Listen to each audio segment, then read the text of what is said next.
नमस्कार, आदाब, सत श्री अकाल। कैसे हैं आप सभी? उम्मीद है आप सभी एकदम अच्छे होंगे, मस्त होंगे और मन लगाकर पढ़ाई कर रहे होंगे। आज है हमारा आदित्य बैच की क्लास नंबर 22 और आज हम बात करने वाले हैं नंदवंश की। जैसा कि आप सभी जानते हैं कि आदित्य बैच में मैं इस समय आपको प्राचीन भारत का इतिहास पढ़ा रहा हूं और ये सीरीज ऐसे ही कंटिन्यू रहेगी।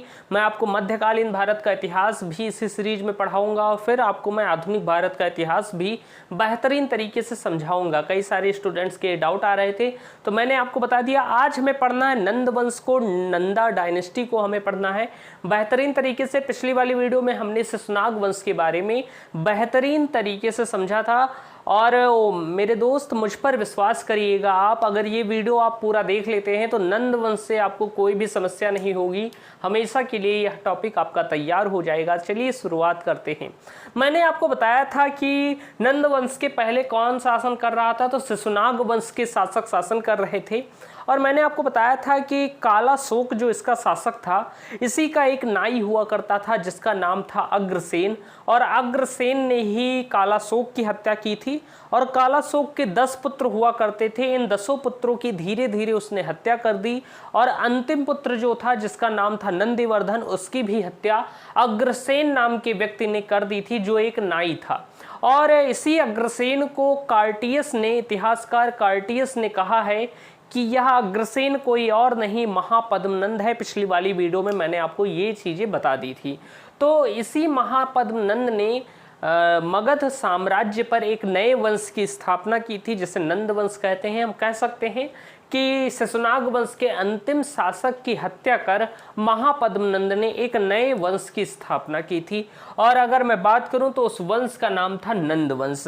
अगर हम बात करें नंद वंश की तो इसका संस्थापक कौन था आप लिख लीजिए। वैसे मैं आपको बता ही चुका हूं, लेकिन लिखते हुए चलते हैं सारी चीज़ें कि आपको सारी चीज़ें समझ में आए। तो अगर मैं नंद वंश के संस्थापक की बात करूं तो आप कहेंगे भैया नंद वंश का संस्थापक कौन था, तो वो था महापद्मनंद। महापद्मनंद था नंद वंश का संस्थापक। इसी ने मगध साम्राज्य पर नंद वंश की स्थापना की थी। अगर हम बात करें कि आखिर नंद वंश कब से कब तक चला, तो आप लिखेंगे कि यह 344 ईसा पूर्व से 344 ईसा पूर्व यानी कि बीसी से, बिफोर क्राइस्ट से 322 ईसा पूर्व तक चलता है। 322 ईसा पूर्व यानी कि बिफोर क्राइस्ट तक चलता है, बीसी तक चलता है। 344 से 322 ईसा पूर्व तक चलता है। बहुत ही छोटा शासन काल था नंद वंश का। इसके पहले जितने वंश थे बहुत ज़्यादा शासन किए थे, लेकिन नंद वंश बहुत ही कम समय तक शासन कर पाएगा। क्यों कर पाएगा? क्योंकि आगे चलकर इसका जो अंतिम शासक होगा धनानंद, उसकी हत्या चंद्रगुप्त मौर्य के द्वारा कर दी जाएगी और एक नए वंश की स्थापना कर दी जाएगी। उसके बारे में हम आगे पढ़ेंगे। तो अगर मैं बात करूं महापद्मनंद की, तो बहुत ही योग्य शासक था और शक्तिशाली शासक था। महापद्मनंद कैसा शासक था, तो आप कहेंगे एक योग्य तथा शक्तिशाली शासक था। बहुत ही शक्तिशाली शासक था। इसके शासन काल में मगध साम्राज्य की सीमाएं खूब ज़्यादा विस्तारित हुई, साम्राज्य का बहुत ज़्यादा विस्तार हुआ। अगर हम बात करें तो इससे परीक्षा में सबसे ज़्यादा प्रश्न इसके उपनाम से पूछे जाते हैं कि महापद्मनंद का उपनाम क्या है। तो चलिए लिख लीजिए महापद्मनंद के उपनाम। इसके उपनाम से बहुत ज़्यादा प्रश्न पूछे जाते हैं, तो हम इसके उपनामों को याद कर लेंगे। आपको भी याद कर लेना है क्योंकि इससे प्रश्न अक्सर बन जाते हैं। चाहे आपका SSC GD का एग्ज़ाम हो जो आगे आने वाला है, चाहे आपका रेलवे NTPC का एग्ज़ाम हो, इन सब में ये वाले टॉपिक ज़्यादा पूछे जाते हैं उपनाम वाले। अगर मैं बात करूं तो CGL में भी ये पूछा जाता है, BSSC में भी पूछा जाता है। तो महापद्मनंद से क्या है, सिर्फ इसके उपनाम के ज़्यादा प्रश्न पूछे जाते हैं और विद्यार्थी इसी का आंसर देने में क्या हो जाते हैं, कन्फ्यूज हो जाते हैं कि आखिर ये उपनाम किसका होगा। तो चलिए बात करते हैं इसके उपनामों के बारे में। तो इसके कुछ प्रमुख उपनाम थे। अगर हम पहले उपनाम की बात करें तो पहला उपनाम आप लिख लीजिएगा अग्रसेन ही। मैंने बताया था आपको अग्रसेन इसका उपनाम था। तो अगर मैं बात करूं अग्रसेन का अर्थ क्या होता है या इसका मतलब क्या होता है, अग्रसेन में क्या होता है, तो अनगिनत सेना का स्वामी होने के कारण इसे अग्रसेन कहा गया था। आप कहेंगे कि अनगिनत सेना का स्वामी होने के कारण, अनगिनत सेना का स्वामी या आप कह सकते हैं मालिक, स्वामी भी कह सकते हैं या आप कह सकते हैं मालिक। यानी कि इसके पास अनगिनत सेनाएं थी इसके शासनकाल में। मगध साम्राज्य में बहुत सारी सेनाएं थी, इसकी सैन्य व्यवस्था बहुत ज़्यादा मजबूत थी। और अग्रसेन इसीलिए इसे कहा गया क्योंकि ये अनगिनत सेना का मालिक हुआ करता था। दूसरा नाम इसी की तरह है, इसलिए बच्चे ज़्यादा क्या हो जाते हैं, कंफ्यूज हो जाते हैं। दूसरा उपनाम आप लिखेंगे उग्रसेन। इसका एक उपनाम उग्रसेन भी है, यानी कि एक अग्रसेन नाम है, दूसरा नाम क्या है, उग्रसेन, ये भी इसका उपनाम है। अच्छा भैया, उग्रसेन क्यों कहा गया? क्योंकि ये तेज गुस्से वाला था, तेज गुस्से वाला व्यक्ति था।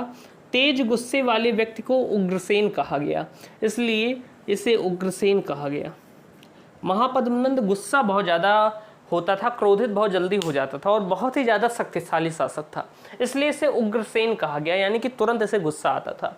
इसके बाद मैं बात करूं तो इसे एक राट भी कहा गया। इसे क्या कहा गया? परीक्षा में ये वाला प्रश्न बहुत पूछा गया है कि निम्न में से किस शासक को एक राट कहा गया है? तो एक राट किसे कहा गया है? परीक्षा में ऐसे प्रश्न बनेगा कि निम्नलिखित में से किस शासक को एक राट कहा गया है? ऑप्शन में दे देगा चंद्रगुप्त मौर्य, सम्राट अशोक, महापद्मनंद, बिंबिसार। तो आपको अगर पता होगा तो आप कहेंगे महापद्मनंद। तो चलिए, तो एक राट क्यों कहा गया? क्योंकि ये एक छत्र शासन करने वाला था, एक छत्र शासन करने के कारण, शासन करने के कारण इसे क्या कहा गया? तो इसे एक राट कहा गया। अब एक छत्र शासन क्या होता है? यानी कि एक तरफा से सारी चीज़ों पर इसने शासन किया।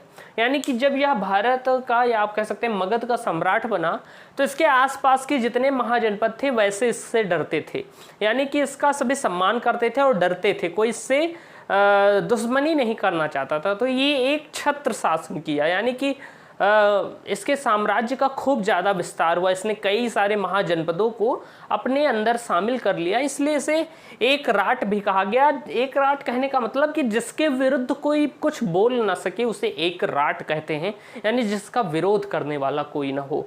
तो इतना ज़्यादा साम्राज्य का विस्तार किया था इसने, शक्तिशाली था, इसलिए इसके विरुद्ध कोई भी भारत में बोलने वाला नहीं था, कोई इससे दुश्मनी नहीं लेना चाहता था, क्योंकि शक्तिशाली शासक था, वैसे ही हरा देता। इसके बाद मैं बात करूँ तो इसे सर्वछत्रांतक कहते हैं। ये भी बहुत ज़्यादा पूछे जाते हैं कि आखिर सर्वछत्रांतक किसे कहा गया है। आपसे पूछा जाएगा कि मगध साम्राज्य के किस शासक को सर्वछत्रांतक कहा गया है, या पूछ लेगा कि भारतीय इतिहास के किस शासक को सर्वछत्रांतक कहा गया है, तो वो कहा गया है महापद्मनंद को। इसका अर्थ क्या होता है भैया? तो आप लिखेंगे कि सभी क्षत्रियों का नाश करने वाला। इसे क्या कहते हैं? इसका अर्थ होता है सभी क्षत्रियों का नाश करने वाला, नाश करने वाला। कहने का मतलब कि इसे सर्वछत्रांतक की उपाधि प्रदान की गई थी, यानी कि इसे सर्वछत्रांतक भी कहा गया। क्यों कहा गया? क्योंकि यह सभी क्षत्रियों का नाश करने वाला था। कहने का मतलब क्या होगा कि जो क्षत्रिय थे, जो युद्ध लड़ते थे, उनका ये दुश्मन हुआ करता था, यानी कि उससे बहुत ज़्यादा ये क्रोधित रहता था। जैसे आप देखते हैं भगवान परशुराम थे, उन्होंने क्षत्रियों का सर्वनाश कर दिया था, ठीक उसी तरीके से ये भगवान परशुराम को मानता था महापद्मनंद, और यह उन्हीं की तरह क्षत्रियों का नाश करना चाहता था। इसकी सेना में जो क्षत्रिय थे, 2 मिनट के पानी पी लेता हूँ फिर बात करते हैं, थोड़ा गला बैठ जाता है तब आवाज़ ही नहीं निकल पाती। अगर मैं बात करूं तो इसके सेना में जो क्षत्रिय होते थे, इसकी सेना में जो क्षत्रिय होते थे, उन्हें ये क्या करता था, आगे पैदल खड़ा कर देता था। और जब युद्ध होता था तो क्या होता है कि किसी भी युद्ध में जो पैदल व्यक्ति होता है वो ज़्यादा मरते हैं, और जो घोड़े पर होता है उससे कम मरता है, जो हाथी पर होता है और कम, मतलब उनके जीवित रहने के चांसेस ज़्यादा होते हैं। लेकिन युद्ध में जो आगे पैदल होता है तलवार लिए हुए, उसके मरने के चांसेस ज़्यादा होते हैं। तो ये सभी क्षत्रियों को अपने सेना के आगे ही खड़ा कर देता था, इतना ज़्यादा ये क्षत्रियों से जलता था, यानी कि क्षत्रियों का अंत करना चाहता था। इसके अतिरिक्त इसलिए इसे सर्वछत्रांतक कहा गया। इसके बाद अगर हम बात करें तो इसे भार्गव भी कहा गया है। आपसे पूछा जाएगा कि भार्गव किसे कहा गया है, तो भार्गव भी इसका उपनाम है, बहुत सारे उपनाम हैं। यह स्वयं को परशुराम का द्वितीय अवतार कहता था। आपसे पूछा जाएगा कि कौन सा ऐसा शासक है जो स्वयं को परशुराम का अवतार कहता था, तो वो है महापद्मनंद। आप लिख लीजिएगा कि यह स्वयं को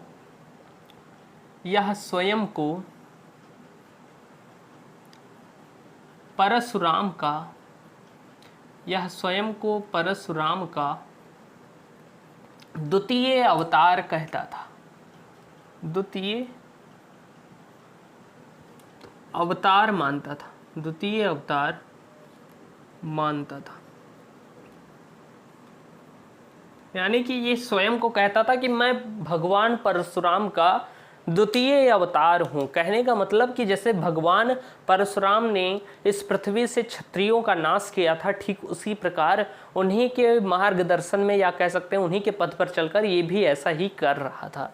तो ये बातें हो गई, महत्वपूर्ण थी। तो इसके कुछ ऐसे उपनाम थे, और ये बात ध्यान रखिएगा, इसने प्रतिज्ञा ली थी कि मैं संपूर्ण पृथ्वी से क्षत्रियों का नाश कर दूंगा। आपसे पूछा जाए तो ये पूछा नहीं जाएगा, लेकिन आप लिख लीजिएगा, लिखना हो कि महापद्मनंद ने प्रतिज्ञा की थी कि यह संपूर्ण पृथ्वी से क्षत्रियों का नाश कर देगा। तो ऐसा कहा जाता है, इसमें मैं कुछ नहीं कह रहा हूँ, नहीं तो हमारे साथी कोई गुस्सा हो। ये कौन मानता था, तो महापद्मनंद मानता था, क्योंकि इससे ऐसा वहम था कि ये परशुराम जी का द्वितीय अवतार है। अब जो भगवान परशुराम थे वो सभी क्षत्रियों के दुश्मन नहीं थे। क्षत्रियों में एक वंश होता है हैहय वंश, उसी के वे क्या थे, शत्रु थे, क्योंकि उसी के दुश्मन थे भगवान परशुराम। आप सभी कभी भी धार्मिक सीरियल देखेंगे तो आपको पता चलेगा, या आप कभी पुस्तक पढ़ेंगे, तो वो सभी क्षत्रियों के दुश्मन नहीं थे। क्षत्रियों में भी एक वंश था जिसका नाम था हैहय वंश, और उसी हैहय वंश के वो दुश्मन हुआ करते थे, या जिनका अंत करते थे वो हैहय वंशी थे। नहीं तो अगर ऐसा ही होता कि संपूर्ण पृथ्वी से वो क्षत्रियों को नष्ट कर देते, तो भगवान श्री राम भी तो क्षत्रिय वंश के थे ना। तो ऐसा तो था नहीं कि उन्होंने सभी क्षत्रियों को नष्ट किया था, ऐसा बिल्कुल नहीं था। सिर्फ हैहय वंश जो था वही क्षत्रियों को नष्ट किया था उन्होंने। ये हो गई धार्मिक बातें, इसमें ज़्यादा कुछ नहीं जानना, बस मैं आपको वैसे बता रहा हूँ। अगर हम बात करें इसके बाद, तो इसने बहुत ज़्यादा साम्राज्य विस्तार किया था। आप देखेंगे तो जो महापद्मनंद था, इसने क्या किया था, इसने इक्ष्वाकु, ये इक्ष्वाकु क्या है, ये भगवान राम जी का ही वंश है, इक्ष्वाकु वंश। यहीं की इसी वंश के राजा थे भगवान श्री राम। तो इसने इक्ष्वाकु, पांचाल, काशी, कौशल,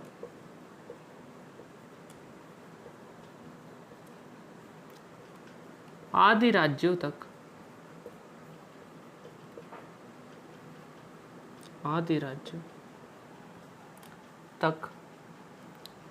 अपने साम्राज्य का विस्तार किया, अपने साम्राज्य का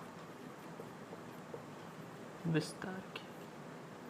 यानी कि इसने क्या किया, इसने अपना साम्राज्य खूब ज़्यादा विस्तारित किया। इसने इक्ष्वाकु, पांचाल, काशी, कौशल आदि जनपदों को भी अपने साम्राज्य में मिला लिया, यानी कि मगध साम्राज्य की सीमाओं का बहुत ज़्यादा विस्तार किया। इतनी चीज़ें आपकी क्लियर होंगी। अगर हम बात करें तो इनके एक प्रिय मित्र थे, एक बहुत ही घनिष्ठ मित्र थे, जिनका क्या नाम था। आपसे पूछा जाए कि महापद्मनंद के प्रिय मित्र कौन थे, तो वो थे पाणिनि। पाणिनि, ये वही पाणिनि है जिन्होंने अष्टाध्यायी नाम की पुस्तक लिखी थी। अष्टाध्यायी नाम की पुस्तक लिखी थी। आपसे पूछा जाए अष्टाध्यायी के रचयिता कौन है, तो आप कहेंगे पाणिनि हैं अष्टाध्यायी के रचयिता, और ये इनके प्रिय मित्र हुआ करते थे। इतनी बात आप ध्यान रखिएगा। अब इसके बाद अगर हम बात करें तो एक अंतिम पॉइंट इनके बारे में बचता है, और ज़्यादा कुछ है नहीं इनके बारे में।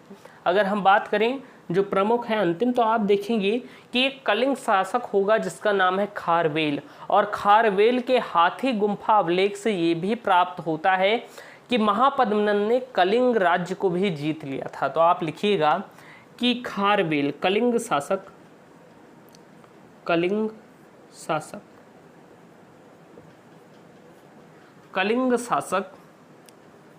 खारवेल की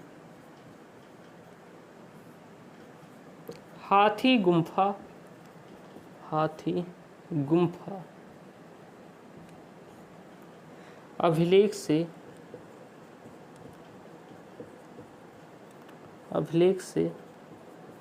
महापद्मनंद के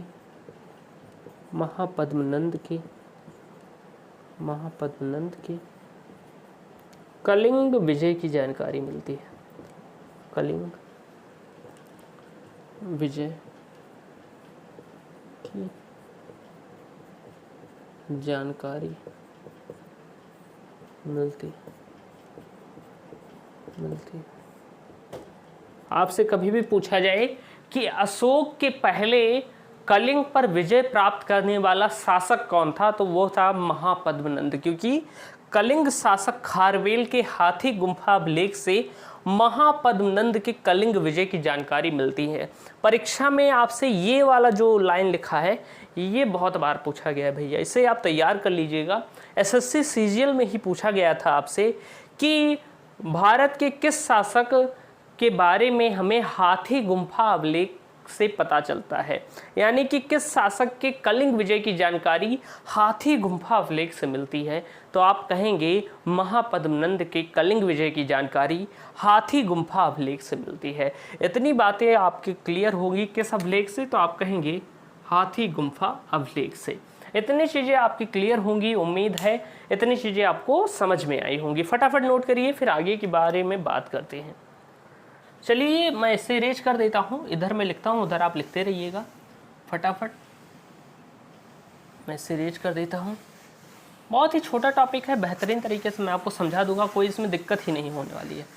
और अगर वीडियो पसंद आए तो वीडियो को लाइक कीजिएगा। इसका आपको पीडीएफ चाहिए तो टेलीग्राम चैनल की लिंक नीचे दी गई है, मैं अपलोड कर देता हूँ। कभी कभी देर हो जाती है, उसमें मैंने डिस्कशन ग्रुप भी बनाया है, अगर आपको चाहिए तो तुरंत कमेंट किया कीजिए, मैं तुरंत भेज दूंगा। कभी भी ध्यान से उतर जाता है, मुझे बहुत सारे काम रहते हैं, अभी अकेला हूँ ही मैं पढ़ाने के लिए, तो बहुत सारे काम रहते हैं, मुझे भी पढ़ना होता है, क्लासेस होती हैं। और तो अगर आपको चाहिए नोट्स तो आप डिस्कशन ग्रुप बना हुआ है टेलीग्राम चैनल पर, तो उसमें आप मुझसे बात भी कर सकते हैं, कोई प्रश्न पूछ सकते हैं, कोई डाउट पूछ सकते हैं, तो उसमें आप लिख दीजिए, मैं तुरंत पीडीएफ डाल दूंगा। वैसे मैं डाल दूंगा इसका पीडीएफ। क्या होता है, मैं वीडियो डालता हूँ और फिर ध्यान से ही उतर जाता है, मतलब रोज़ कहता हूँ कि मैं डाल दूंगा और फिर इसे स्कैन कर कर डालना होता है ना पीडीएफ को, क्योंकि मैंने हैंड रिटन बहुत ही अच्छे तरीके से तैयार की हुई है, तो थोड़ा स्कैन करना पड़ता है, तो इसीलिए क्या होता है ध्यान से ही उतर जाता है। हर दिन फिर याद आता है कि पिछले क्लास का भी नहीं दिया था, तो उसके लिए माफ़ी चाहूँगा। आप लिख दिया कीजिए, मैं ज़रूर तुरंत दे दूंगा आपको। इसके बाद मैं बात करूं तो कुछ चीज़ें, एक चीज़ और रह गई है, उसके बारे में अगर हम बात करें तो मैंने बताया कि यह बहुत ही शक्तिशाली शासक हुआ करता था महापद्मनंद, और महापद्मनंद की सेना में, महापद्मनंद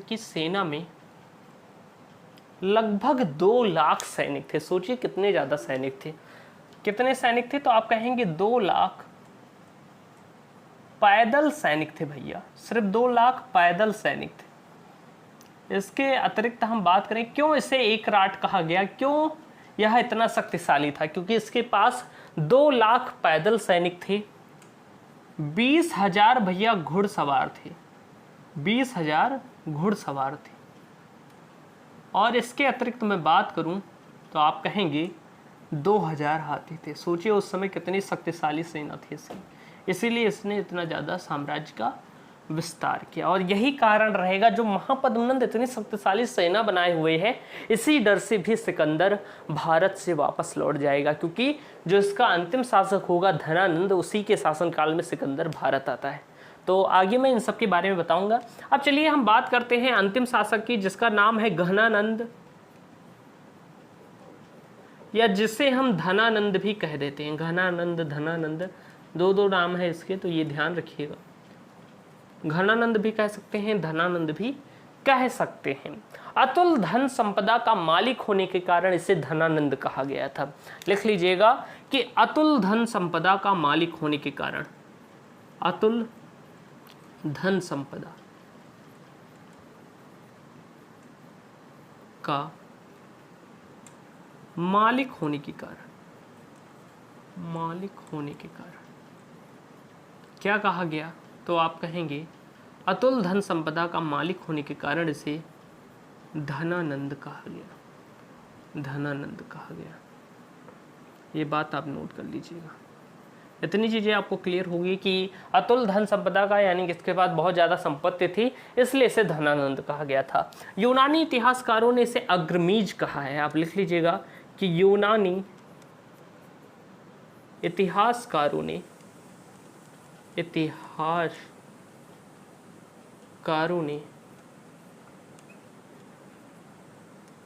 इसे क्या कहा है? यूनानी इतिहासकारों ने इसे अग्रमीज कहा है। परीक्षा में पूछा जाएगा कि किस भारतीय शासक को अग्रमीज कहा गया है, या किस भारतीय शासक को यूनानी इतिहासकारों ने अग्रमीज कहा, तो वो था धनानंद। ये बात आप ध्यान रखिएगा। एक बहुत ही अयोग्य शासक था। अयोग्य कहने का मतलब अयोग्य तथा लालची शासक था। अयोग्य तथा लालची शासक हुआ करता था धनानंद, यानी धन का बहुत ज़्यादा लोभी था। यह लालची शासक धन का ज़्यादा लोभी था, यानी बहुत ज़्यादा टैक्स इसने लगा दिए थे जनता पर बहुत ज़्यादा अत्याचार किया था, कर बहुत ज़्यादा लेता था, टैक्स बहुत ज़्यादा लेता था, सोने चांदी से बहुत ज़्यादा प्रिय थे, इसलिए इसे धनानंद कहा गया था, और बहुत ज़्यादा लोभी शासक था।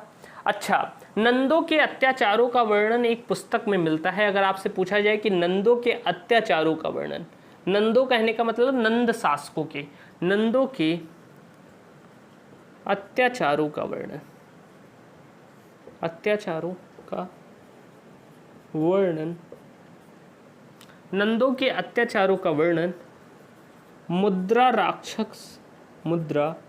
राक्षस पुस्तक से मिलता है। ये क्या है? एक पुस्तक है जिसका नाम है मुद्रा राक्षस, और इसी पुस्तक से नंदों के अत्याचारों का वर्णन मिलता है। अगर आपसे परीक्षा में कई बार पूछा गया है कि मुद्रा राक्षस के रचयिता कौन है, तो आप कहेंगे विशाख दत्त।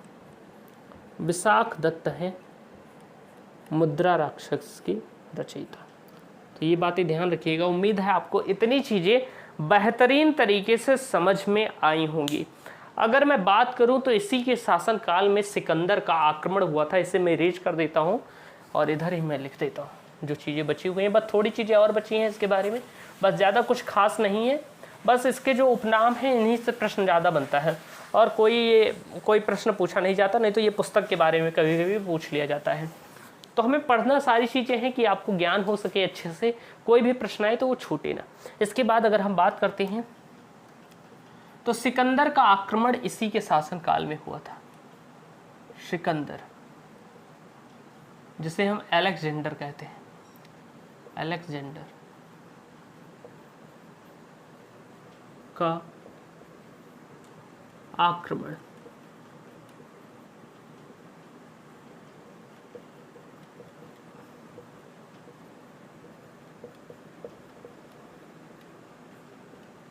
काल में हुआ। सिकंदर का आक्रमण इसी के शासन काल में हुआ था, ये बात आप ध्यान रखिएगा।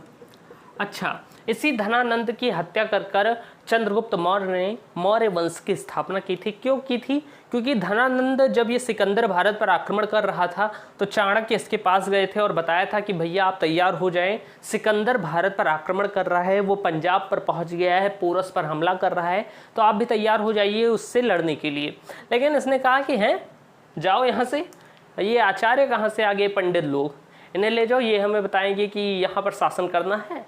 और इन्होंने बहुत ज़्यादा अपमान किया था चाणक्य का, और चाणक्य का अपमान किया तो चाणक्य ने अपनी शिखा वहीं पर खोल दी और कहा जब तक तुम्हारे साम्राज्य का मैं अंत नहीं कर दूंगा, तुम्हारे वंश को मैं ख़त्म नहीं कर दूंगा जड़ से, तब तक मैं अपनी चोटी यानी कि शिखा नहीं बांधूंगा। और इसी के पश्चात रास्ते में लौटते वक्त उसे चंद्रगुप्त नाम का एक बालक मिलता है, और उसी बालक की मदद से इस धनानंद ने क्या किया था, चंद्रगुप्त मौर्य की मदद से धनानंद की हत्या की थी और फिर एक नए वंश की स्थापना की थी जिसका नाम है क्या, तो जिसका नाम है मौर्य वंश, जिसके बारे में हम आगे पढ़ने वाले हैं। तो आप लिख लीजिएगा, बस इसके बारे में और ज़्यादा चीज़ें नहीं लिखने की ज़रूरत है। इसकी हत्या कर चंद्रगुप्त मौर्य ने, इतनी बात लिख लीजिए। आगे मैं चंद्रगुप्त मौर्य पढ़ाऊँगा तो इसके बारे में बता दूँगा। इसकी हत्या कर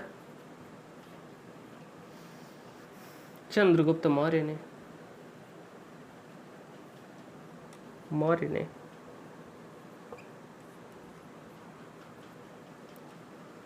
मौर्य वंश की स्थापना की। मौर्य वंश की स्थापना की। किसकी मदद से यह स्थापना हुई थी? तो चंद्रगुप्त मौर्य की मदद करने वाला कौन था? तो आप लिख लीजिएगा, इसकी मदद करने वाला चाणक्य थे। आचार्य चाणक्य ने इसमें इसकी मदद की थी। तो ये बात ध्यान रखिएगा। अब जो अगला टॉपिक होगा मैं यहाँ पर लिख देता हूँ, या आप सुन लीजिए। अगला टॉपिक जो अगला वीडियो बनने वाला है वो होगा भारत पर यूनानी आक्रमण, जिसमें हम सिकंदर का भारत में आक्रमण पढ़ेंगे, फिर उसके बाद मौर्य वंश के बारे में पढ़ेंगे। एक कमेंट आया था कि सर आप गुप्त वंश के बारे में पढ़ा दीजिए। तो गुप्त वंश के बारे में हम बात करेंगे जल्दी ही, क्योंकि अब मैं रेगुलर क्लास लूँगा तो जल्दी ही इसे कंप्लीट करा दूंगा, और फिर गुप्त वंश के बारे में हम आगे पढ़ेंगे। चलिए मिलते हैं अगले